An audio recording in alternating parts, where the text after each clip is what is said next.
9, starting on page 82, chapter 9.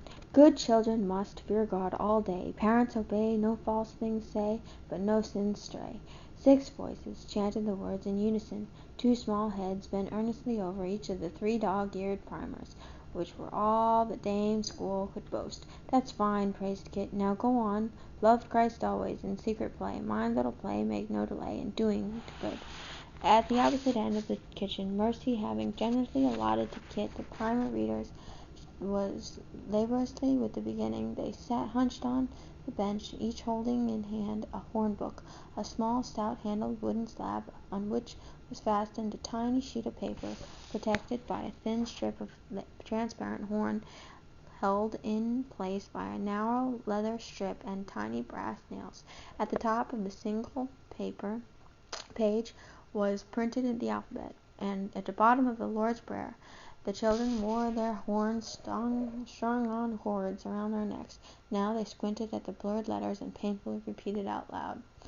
Okay, here is the A, F, A, F, F, A, F, A, A, L, A, L, L, A, L, A. Now that's just like blends, if you can see that. I can't really...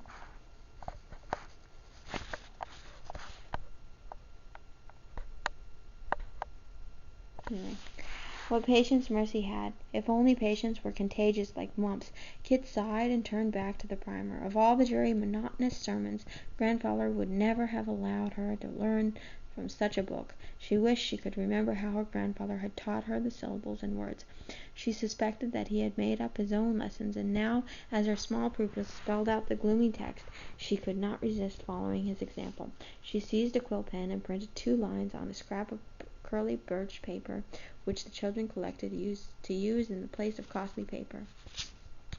She passed the little scroll to young Timothy Cook. Timothy Cook jumped over the book.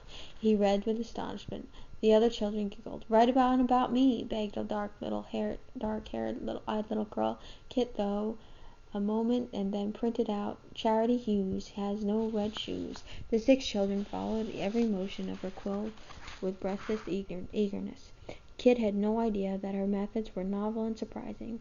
She only knew that the past 10 days, since the Dame School had begun, had been the pleasantest she had known in Connecticut. She and the children had taken to each other at first sight. Kit felt at ease with them as she had never managed to do with their elders. The children admired her pretty clothes. They brought her strawberries and daisies. They argued over who would sit next to her, and every day they waited with expectations to see what she would do and say next. There was 11 of them in all, 8 boys and 3 girls, ranging from 4 to 7 years old in age. Sober little adults they had appeared on that first day, dressed in fashions much like their parents. One of them, to Kit's amusement, had given his name Jonathan Ashby, a serious, stocky, small edition of his brother William. But as their shyness borne off, so did their solemnness. They sat crowded together on the 2 benches that Matthew had provided by the simple method of laying planks on rough wooden crosspieces. There was a daily scrambling for favored positions on the bench. If 2 or 3 of the heavier boys could band together at the one end, they could make precarious sitting for the unlucky female at the other end. Altogether, it took alertness and patience to keep those restless little bodies still for 4 long hours at a stretch. While Kit resorted to ingenious tricks, Mercy possessed the patience. Kit marveled at the ease and gentleness with which Mercy controlled her charges. Her warm, sweet voice never raised, her lovely composure never ruffled. Now, as the chanting syllables came to an end, Mercy met Kit's eyes strong across the room and smiled. "You have all done very well this morning," she said. "Now we will repeat the first part of the catechism, and then Mistress Tyler will tell you a story." Mercy worried about the indulgence, which had been begun by accident on the 2nd day, and proved a success that she had weakly allowed it to continue. Was it right, she questioned Kit, to bribe children into good behavior by these stories? That was not the way the schoolmaster enforced discipline. But Kit could see nothing wrong in a reward at the end of the day's work. Truth to tell, she looked forward to the story as eagerly as the children, if only she had more to read to them.